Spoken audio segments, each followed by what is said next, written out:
இப்போ நம்ம பெசன்ட் நகர் முருகன் கோவிலில் இருக்கோம்.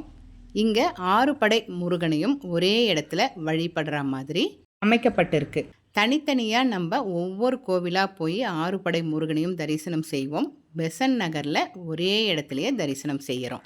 முருகனுக்கு ஒவ்வொரு படை வீடாக 6 படை வீடும் அமைக்கப்பட்டிருக்கு. பார்க்கறதுக்கே ரொம்ப அழகாக பிரம்மாண்டமாக இருக்குது. கோவிலுக்கு காலையில் 7 மணிக்கு நடை திறந்து மத்தியானம் 11 மணிக்கெலாம் நடை சாத்திடுறாங்க. மறுபடியும் ஈவினிங் 5 மணிக்கு நடை திறந்து 8:30க்கெலாம் நடை சாத்திடுறாங்க. இந்த டைமிங்கில் நீங்கள் கோவிலை தரிசனம் பண்ணால் நமக்கு முழு தரிசனமும் கிடைக்குது. இந்த டைமிங்கில் தான் 6 படை முருகனையும் பார்க்க முடியும். கண்டிப்பாக வாங்க, 6 படை முருகனையும் பாருங்கள்.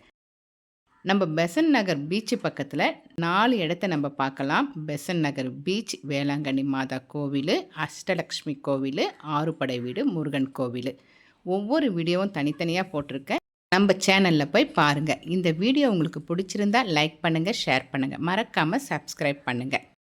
அப்போ தான் நான் போடுற ஒவ்வொரு வீடியோவும் உங்களுக்கு நோட்டிஃபிகேஷனில் வரும். மறக்காமல் சப்ஸ்கிரைப் பண்ணுங்கள்.